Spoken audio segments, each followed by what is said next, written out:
Boa tarde, resplandeça-Deus! E aí, galera, todo mundo bem? Estou muito feliz de estar aqui com vocês, estou muito animado para mais uma sessão cheia do extraordinário de Deus. Quantos aqui estão com expectativa daquilo que Deus vai fazer? Diga amém! Amém. Muito fraco, acho que sua expectativa está muito pequena, diga amém! Amém, glória a Deus, pessoal. Para quem não me conhece, sou o Gabriel, sou membro aqui dessa casa maravilhosa há quase 10 anos e é um prazer compartilhar hoje a palavra de Deus com você, tá bom? E gostaria então, para a gente se conectar aqui rapidinho, contar algo muito interessante. Queria que você aplaudisse a Deus agora, porque, calma, porque esse é o meu último resplandecer antes de casar.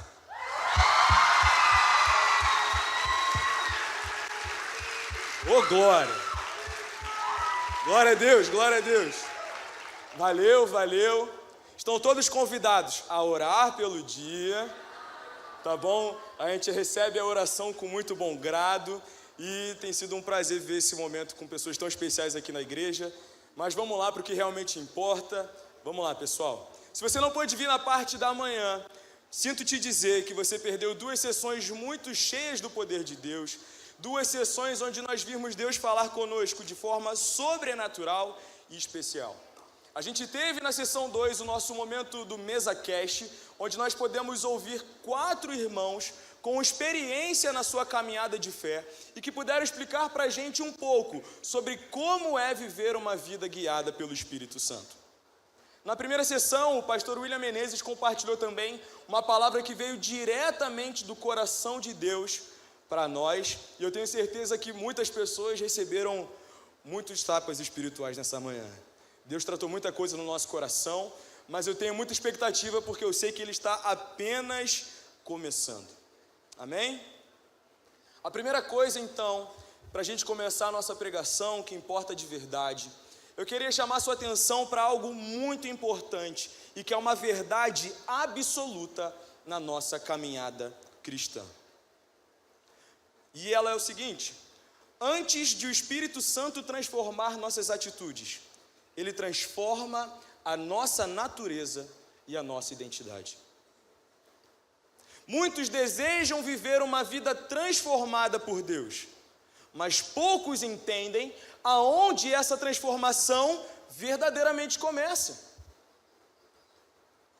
Então, se você é alguém que quer viver o novo de Deus, uma vida transformada pelo Espírito, você precisa entender qual é o começo disso tudo. Não precisa abrir sua Bíblia ainda.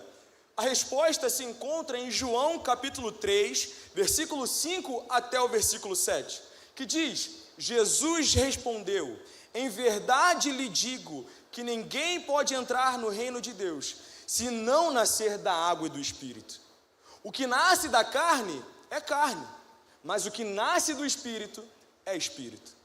Não se surpreenda pelo fato de eu ter dito: é necessário que vocês nasçam de novo.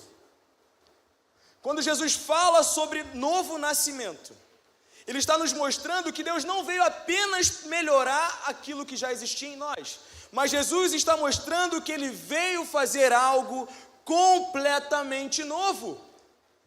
Então, nascer no Espírito nos dá uma nova vida, uma nova identidade e uma nova direção. Mas presta muita atenção, porque muitas pessoas se enganam e se perdem no caminho por não saberem desse seguinte segredo: nosso novo nascimento não pode e não deve ser visto como uma linha de chegada, onde nós baixamos a nossa guarda e celebramos uma grande conquista. Porque, na verdade, o novo nascimento em Cristo Jesus, no Espírito, é o ponto de largada de uma grande jornada que nós temos pela frente com Cristo. Vou repetir: o novo nascimento não pode ser visto como a nossa linha de chegada, mas como o nosso ponto de partida. Essa é a primeira verdade que eu tenho que compartilhar com você, antes da gente entrar no tema da pregação, antes de você ouvir aquilo que Deus quer dizer para você nessa tarde. E pode ser que muitos dos que estão aqui presentes descobriram isso do pior jeito possível, que é na prática. Porque muitos podem ter imaginado que depois de nascerem de novo, nunca mais teriam vontade de pecar. Muitos podem ter imaginado que depois de nascerem de novo, não enfrentariam mais as tentações. Que nunca mais teriam dificuldade, porque a caminhada cristã é sempre fácil. Mas então essas pessoas, e talvez você, teve um choque de realidade muito grande. Você ama a Deus, mas ainda luta contra pensamentos que não deveria alimentar. Ainda trava batalhas contra desejos que sabe que desagradam ao Senhor. Ainda existem dias que você coloca a sua cabeça no travesseiro e se pergunta: por quanto tempo mais eu continuarei desagradando a Deus através desse pecado? Se você já se viu nesse cenário, se você já se encontrou nessa situação, saiba que você não é o único.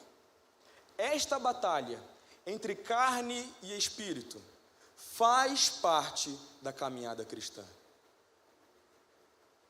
Então, se nós achamos que é a linha de chegada, estamos enganados, porque pelo contrário, agora começa uma nova realidade, uma vida onde o Espírito habita em nós, mas ainda precisamos enfrentar os desejos da nossa velha natureza.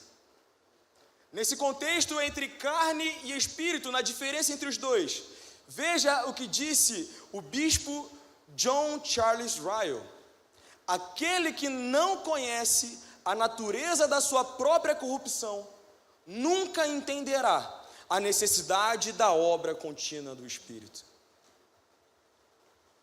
Essa obra contínua, ela é necessária, porque antes éramos guiados pelos desejos da nossa própria natureza. Mas agora, eu e você, temos o Espírito Santo habitando em nós e nos conduzindo para uma vida que agrade a Deus. Significa então que a carne deixou de existir? Não.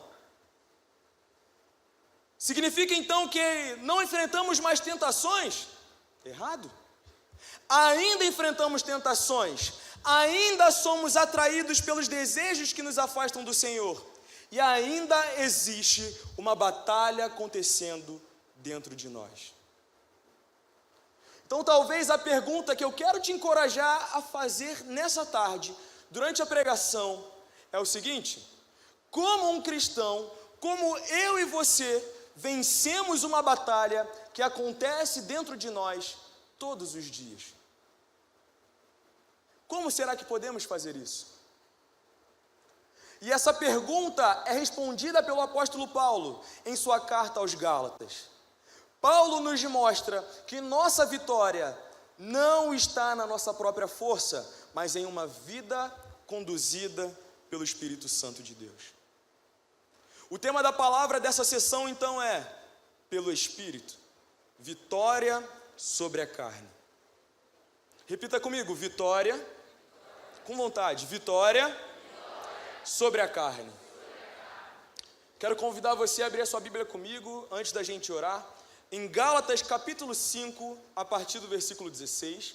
Gálatas capítulo 5, a partir do versículo 16. Espero que você tenha trago a sua Bíblia de papel, porque você é crente, em nome de Jesus. Amém.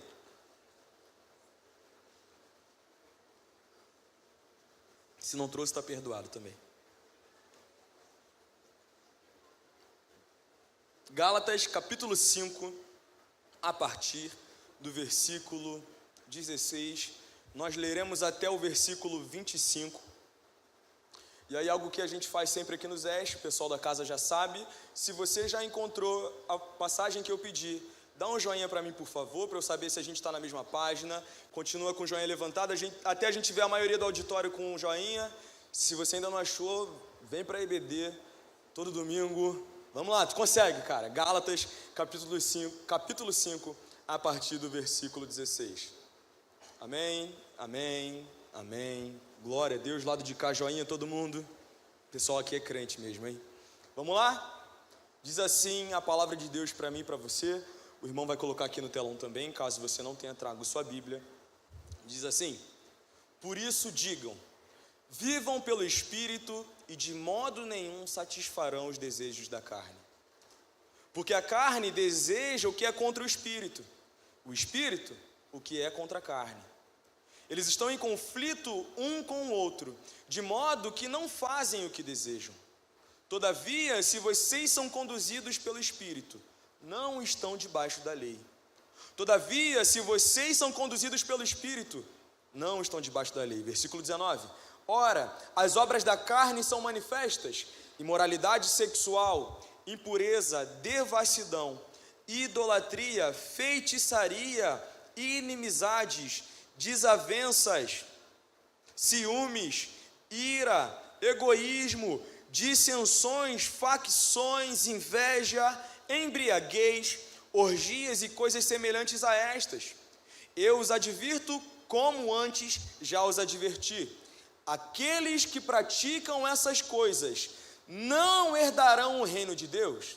Entretanto, o fruto do Espírito é amor, alegria, paz, paciência, amabilidade, bondade, fidelidade, mansidão e domínio próprio. Contra estas coisas não há lei. Os que pertencem a Cristo Jesus crucificaram a carne com as suas paixões e os seus desejos. Já que vivemos pelo Espírito, andemos também pelo Espírito. Amém? Amém? Feche seus olhos, vamos orar. Senhor, eu quero te agradecer por mais um ano de Resplandeça. Quero te agradecer por mais um Resplandeça Day. Pai, que o Senhor retire de nós tudo aquilo que não vem do Senhor. Deus, que toda expectativa em ouvir ou ver preletor ou banda A, B ou C seja destruída agora em nome de Jesus, Deus. Senhor, que através da minha boca eu não ouse falar algo da minha humanidade, mas que sejam palavras diretamente do trono. E que no final dessa pregação possamos, pelo Espírito, viver a vitória sobre a carne. Em nome de Jesus, amém, amém e amém. Então, como eu disse anteriormente, durante toda essa nossa pregação aqui, nós vamos buscar responder àquela seguinte pergunta: como um cristão pode vencer uma batalha que acontece todos os dias dentro dele? E em primeiro lugar, a primeira coisa que você precisa entender é: reconheça o verdadeiro inimigo. Reconheça o verdadeiro inimigo. Antes de vencer a batalha, você precisa identificar corretamente quem é o seu inimigo aqui. O maior inimigo do cristão não é aquele que está ao seu redor, por mais que aquela pessoa tire sua paciência às vezes. O maior inimigo do cristão, na verdade, está dentro dele. Muitos de nós passam tempo demais procurando culpados e dizem frases assim: a culpa pelo meu pecado foi aquela amizade que eu fiz, foi aquele namoro em que eu entrei, ou então foi a internet que eu entrei no horário errado e eu não devia, foi a faculdade, foi a pressão do trabalho para que eu fosse aceito. Mas Paulo não aponta para as circunstâncias, Paulo aponta para a carne. A carne representa a nossa natureza pecaminosa, a inclinação interior que insiste em viver independente de Deus e satisfazer os próprios desejos acima da vontade do Senhor. Vejamos o que o apóstolo diz nos versículos 16 a 18. Por isso digam, vivam pelo Espírito e de modo nenhum satisfarão os desejos da carne, porque a carne deseja o que é contra o Espírito e o Espírito o que é contra a carne. Eles estão em conflito um com o outro, de modo que não fazem o que desejam. Todavia, se vocês são conduzidos pelo Espírito, não estão debaixo da lei. Presta atenção, Paulo não está dizendo que o problema é o que acontece no seu exterior, mas ele afirma que existe um conflito no seu interior, entre a sua natureza pecaminosa, entre a sua carne e o Espírito Santo de Deus, que deseja habitar no seu coração. A batalha não começou quando você se matriculou na faculdade. A batalha não começou quando você iniciou o seu trabalho. Não começou quando você instalou uma rede social. Ela começou desde o dia que ela nasceu. Todas essas coisas intensificam a batalha, mas não a criaram. Elas apenas revelaram e revelam o que já habita em nosso coração. Jesus mesmo nos ensina isso, quando vemos em Marcos capítulo 7, versículo 20 até o versículo 23 o seguinte: e continuou: o que sai do homem é o que contamina o homem, pois do coração dos homens saem os maus pensamentos, as imoralidades sexuais, os roubos, homicídios, adultérios, cobiças, maldades, engano, devassidão, inveja, calúnia, a arrogância e a insensatez. Todos esses males vêm de dentro e tornam o homem impuro. Então Paulo, assim como Jesus, não colocou a origem do pecado nas circunstâncias, mas no nosso coração. O seu celular não traz a sua cobiça sobre outras mulheres. Ele apenas expõe o que já está em você. O culpado não é o dinheiro que você recebe no trabalho que deixou você uma pessoa avarenta. Isso apenas demonstrou aonde está o seu tesouro. A aprovação das pessoas que você busca não foi o que criou uma idolatria no seu coração, mas apenas apontou aonde está o verdadeiro desejo da sua alma.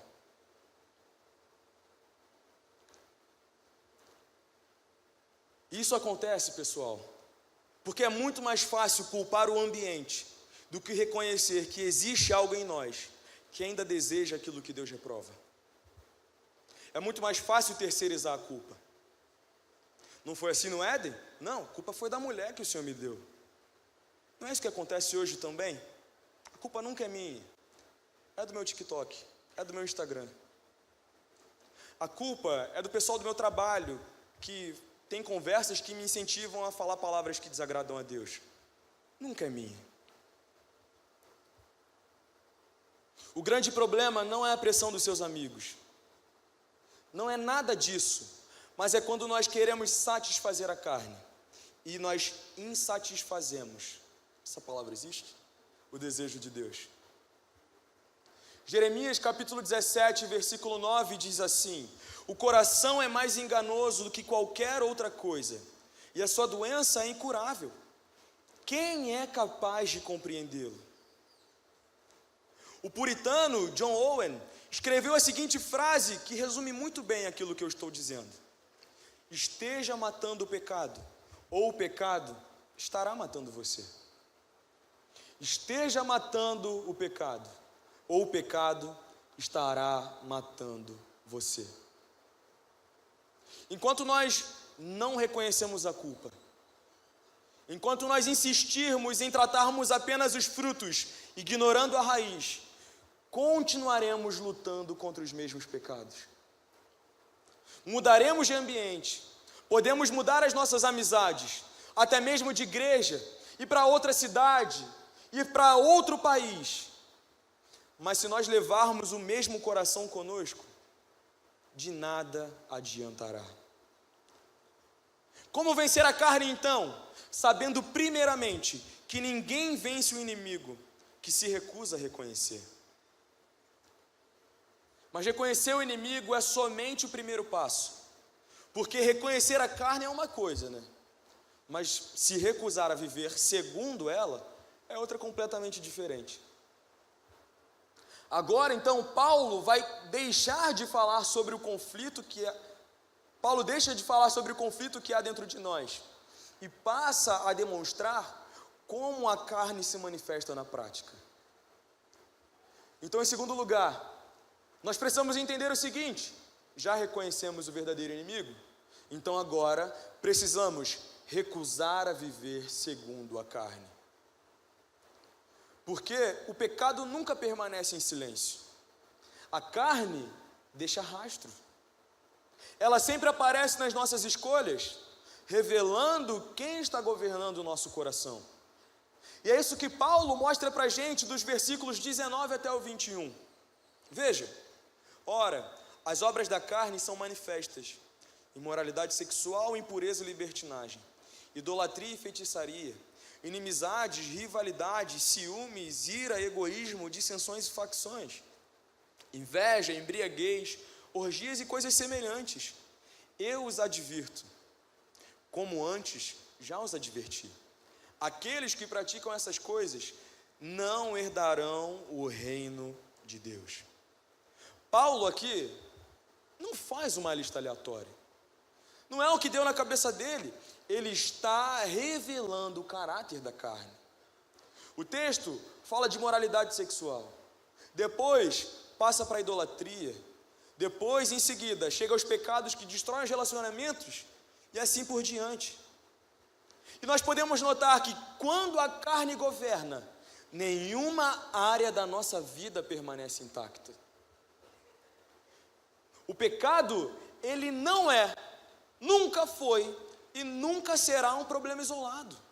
O pecado é como uma doença, que uma vez que ele está no seu corpo, ele se espalhará até não sobrar nada mais que é saudável em você. É assim que o pecado age. Quantos relacionamentos já não foram destruídos porque alguém decidiu alimentar a carne? Quantos ministérios não foram interrompidos? E pode ser que você tenha interrompido o seu ministério com o Senhor por isso.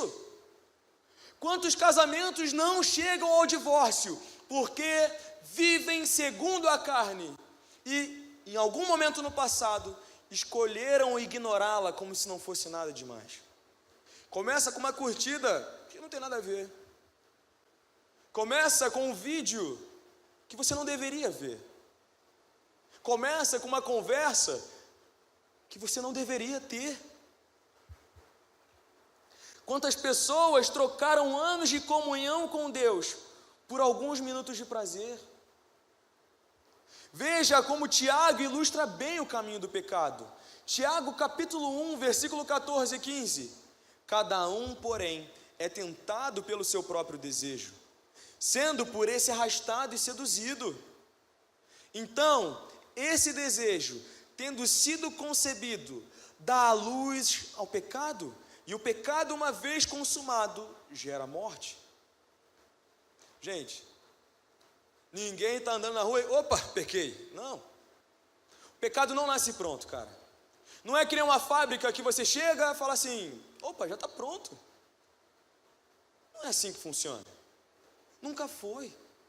O pecado, ele começa, como nós vimos, com algo chamado desejo. Esse desejo, por conta da nossa natureza pecaminosa, é alimentado por nós. Nós alimentamos esse desejo a tal ponto que esse desejo é concebido. Esse desejo concebido faz nascer o pecado. E o pecado, quando amadurece, gera morte. E se liga aqui comigo, presta atenção, por favor. O pecado sempre faz propaganda, mas nunca mostra as consequências que ele traz. Ele mostra a mulher para Davi na janela, mas não mostra o profundo choro que Davi teve depois. Mostra para Judas as moedas que são atraentes e que aparentemente ele deveria roubar, mas não mostra a corda que ele terminou pendurado. Mostra ao filho pródigo como deveria ser maravilhoso sair da casa dos seus pais, mas não mostra o chiqueiro onde ele foi comer lavagem com os porcos. Você consegue ver como o pecado só quer te seduzir, mas que na verdade ele produz destruição, humilhação, morte. Porque a morte mais perigosa é a separação de Deus. E como pecadores podem habitar com o Deus Santo?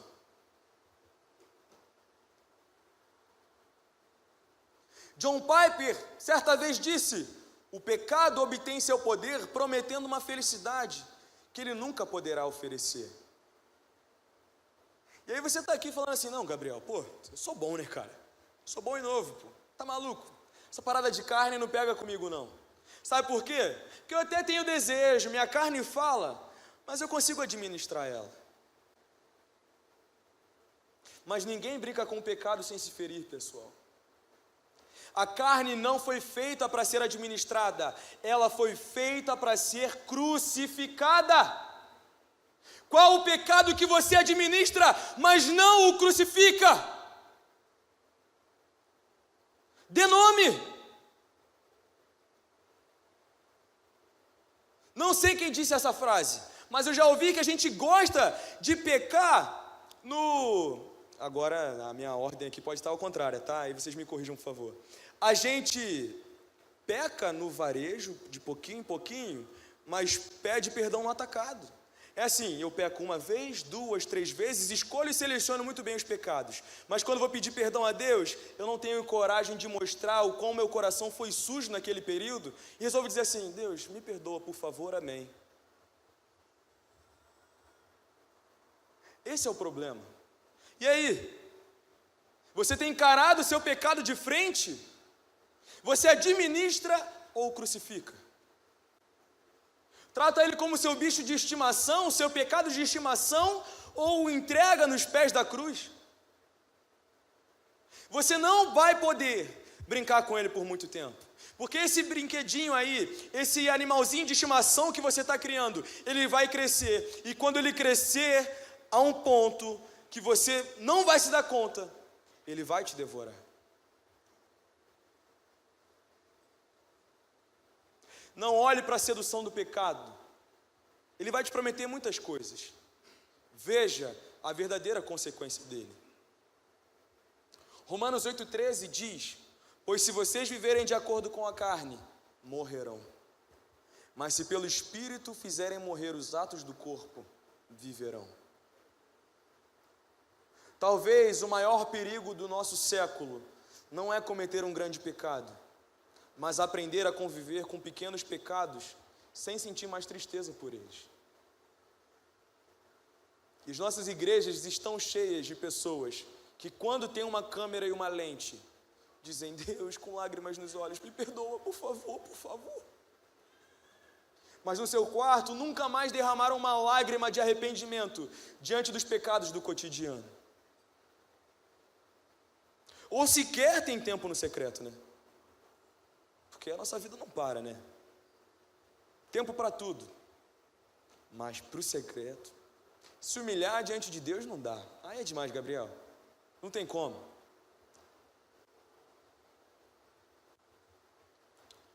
Uma consciência endurecida sempre começa com pequenas concessões. Se você hoje identifica que está no fundo do poço, você não chegou aí de uma hora para outra. Como eu falei, é quando você dá uma pequena abertura e fala assim: não foi tão ruim assim. Só bebi um pouquinho, não fiquei embriagado na festa da empresa, vou beber de novo. Não tem nada demais, eu namoro, mas converso com outras pessoas e... qual é o problema nisso? Não vejo nada demais. É nessas pequenas concessões que começa uma consciência endurecida. Preste atenção, a carne nunca pede apenas um espaço na sua vida, ela quer governar o seu coração. É por isso que Paulo não manda a gente administrar, ele manda crucificar. Crucificar a carne para nós não é só uma opção, é uma questão de sobrevivência. Não é se eu quiser, eu crucifico a carne, eu preciso. Você precisa. Porque se nós não abrirmos os nossos olhos, seremos subjugados pelo pecado, gente. Mas tudo bem, Gabriel, já entendi. Eu tenho que reconhecer quem é o meu inimigo. Não, Gabriel, beleza. Tudo bem, eu não posso viver segundo a carne. E aí, se a pregação terminasse bem agora, a pergunta do início continuaria ecoando no nosso coração. Como a gente pode vencer uma batalha que nós já perdemos tantas vezes? Você pode estar pensando assim: beleza, GB, tudo bem, tranquilo. Eu reconheço que a carne é a minha inimiga. Eu sei que ela me destrói, eu não posso ser governado por ela. Mas tem sido tão difícil. E é exatamente aqui que o Evangelho de Deus demonstra a maravilhosa e inexplicável graça. O texto não apenas escancara o nosso problema, mas ele também apresenta a nossa esperança. A esperança do cristão nunca foi a sua força de vontade, nunca foi a sua disciplina, nunca foram as suas virtudes, os seus dons ou talentos. A esperança do cristão tem um nome, e essa esperança habita dentro de nós, e a nossa esperança é o Espírito Santo de Deus. Se não fosse o Espírito Santo na minha vida, o que seria de mim? Quem seria o Gabriel? Somente mais um pecador, afastado da glória de Deus, miserável homem que sou. Sujo, escravo da própria carne, incapaz de agradar a Deus pelos meus méritos e meus esforços. E assim é você. Ai de nós se fosse pela nossa força. Ai de nós se dependesse dos nossos méritos. Ai de nós se não fosse o amor do Pai, a obra perfeita do Filho e a presença transformadora do Espírito Santo.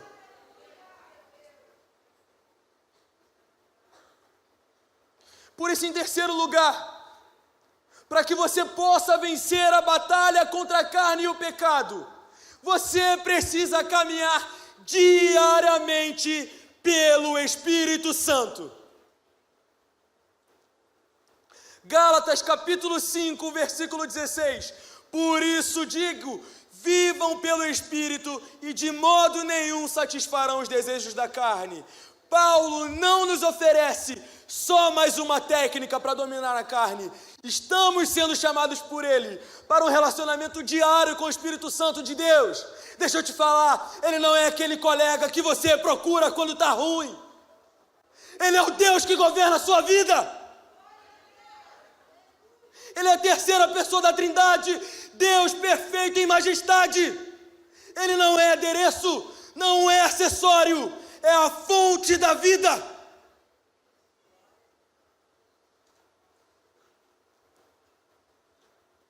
Muitos cristãos tentam vencer o pecado apenas dizendo não para a carne, mas esquecem de dizer sim para o Espírito Santo. O Evangelho não é sobre só abandonar o pecado, é sobre caminhar com Deus. Paulo não diz, primeiro pensa a carne e depois ande no Espírito. Ele diz, vivam pelo Espírito e de modo nenhum satisfarão os desejos da carne. A vitória sobre a carne não é uma condição para caminhar com o Espírito. Ou seja, eu não caminho com o Espírito porque eu venci a carne. Não, a consequência, ela é a consequência. A vitória não é a condição, é a consequência de caminhar com o Espírito Santo. Quanto mais perto de Deus você vive, menos espaço a carne encontra para governar o seu coração. A banda já pode subir. Isso só é possível porque Deus não só nos perdoou. Ele poderia ter nos perdoado e acabou por aí. Mas Ele decidiu vir habitar em nós. Deus não olhou para os pecadores e disse, agora que fiz minha parte, sejam pessoas melhores, se virem. Ele fez algo muito maior. Ele deu a cada um de nós aqui presente o Espírito dele. O mesmo Espírito que convence do pecado é quem nos fortalece na tentação. O mesmo Espírito que nos regenerou é aquele que nos santifica. O mesmo Espírito que começou a boa obra é fiel para terminar, até o dia de Cristo Jesus. Percebe a graça de Deus nisso? Vê quão majestoso é o Espírito Santo de Deus, que não nos desampara, não nos lança ao nosso inimigo, mas batalha conosco porque Ele vive em nós. Quando você tropeça, o Espírito Santo não te abandona como muitas pessoas podem ensinar.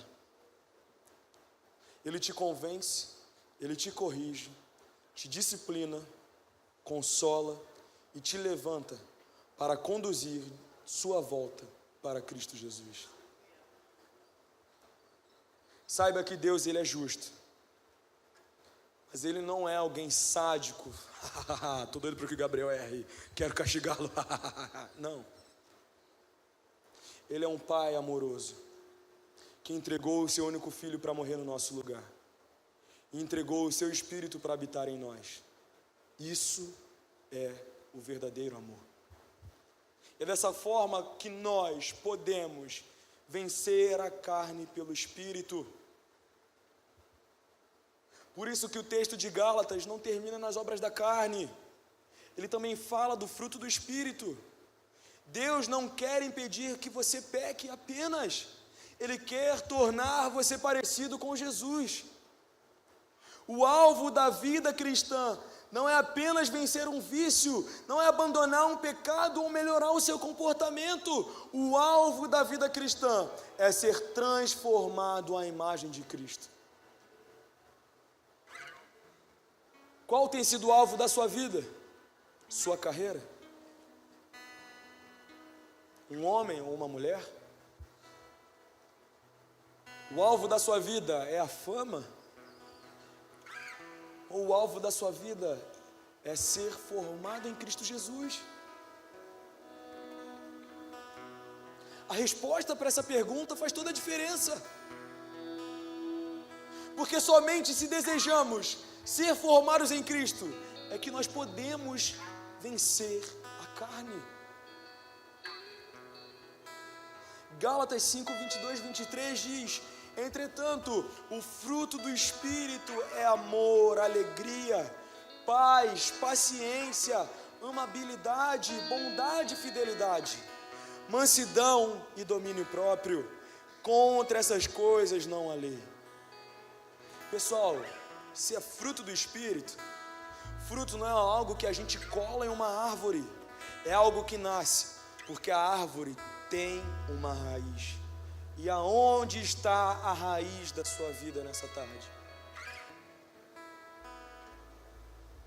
Da mesma forma, o caráter de Cristo não é produzido por força de vontade apenas. Ele é produzido pela ação sobrenatural do Espírito Santo em uma vida que permanece em comunhão com Ele. Pode ser que você é crente há muito tempo, cristão, né? Crente todo mundo é. Mas que você tenha chegado aqui nessa tarde, cansado de lutar sozinho. Mas a boa notícia é que Deus nunca pediu que você vencesse essa batalha sozinho. Aquele que habita em nós é maior do que a carne contra a qual nós lutamos. O Espírito Santo não apenas caminha do seu lado, Ele caminha dentro de você. Posso ouvir um glória a Deus por isso? Posso ouvir um amém? Se coloque de pé, por favor.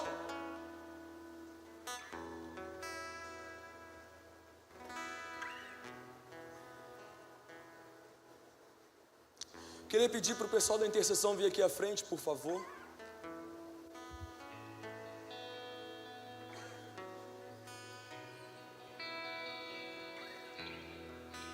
Todo mundo que faz parte da equipe que estiver disponível também. Então, se você é da equipe e se minha voz está te alcançando, vem aqui para dentro do templo, por favor. Obrigado, gente.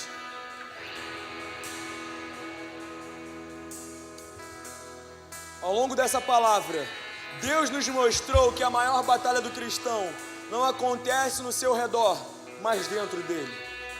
Vimos que a carne continua lutando contra o Espírito, que ela destrói tudo que toca e que quando é alimentada, nos afasta da verdadeira vontade de Deus. Mas graças ao Senhor, essa não é a última verdade que nós ouvimos hoje. A última palavra não é da carne, a última palavra é do Espírito Santo de Deus. Deus não apenas perdoou os nossos pecados, Ele nos deu a sua doce presença. O mesmo Espírito que nos convenceu do pecado é aquele que nos fortalece para vencer o pecado. O mesmo Espírito que fez a gente nascer de novo nos transforma todos os dias à imagem de Cristo.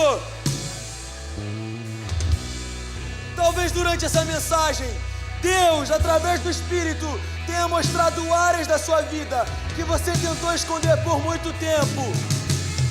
Pecados que você aprendeu a justificar, concessões que pareciam pequenas, hábitos que você achava que controlava, mas que na verdade estão controlando você. Ei, chega de viver por aparências, viva pelo Espírito Santo de Deus. O Senhor não quer filhos falsos, superficiais.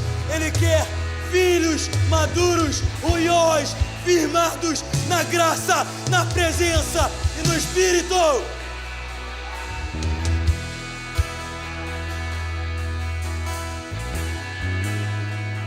Se isso aconteceu com você, não endureça o seu coração. Se o Espírito Santo te confrontou, Ele não quer te afastar dele, Ele quer te conduzir de volta para os braços do Pai. O verdadeiro arrependimento não é só tristeza, é abandonar o caminho do pecado e da carne, é voltar para os caminhos de Deus. Então, se você ir em direção ao inferno, dê meia volta e corra para os pés da cruz.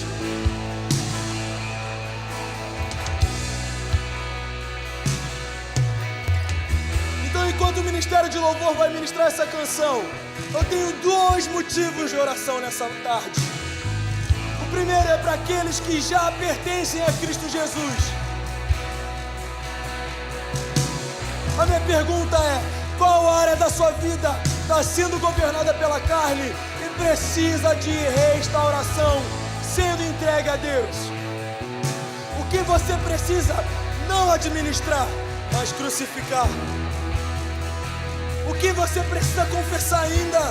O que você precisa abandonar? E a segunda coisa pela qual eu quero orar é por pessoas que perceberam durante toda a mensagem que nunca experimentaram a graça transformadora de Deus. Ei, Gabriel, eu quero viver isso. Entregue sua vida a Cristo. Vença a carne através do único jeito possível, pelo Espírito Santo. Você nunca vencerá o pecado na força do seu braço. Ninguém vence a carne sem primeiro nascer no Espírito. Hoje, Cristo me chama e te chama ao arrependimento e à fé. Como você responderá? Não saia daqui emocionado pelas mensagens que serão pregadas. Saia daqui decidido a responder à voz do Espírito Santo. Pare de alimentar a carne. Comece a caminhar com Deus, porque a vitória sobre a carne não pertence aos mais fortes, mas àqueles que todos os dias aprendem a depender do Espírito Santo. Então, enquanto nós ministraremos essa canção, venha até aqui, receba uma oração e deixe que o Espírito Santo de Deus forme Cristo no seu caráter.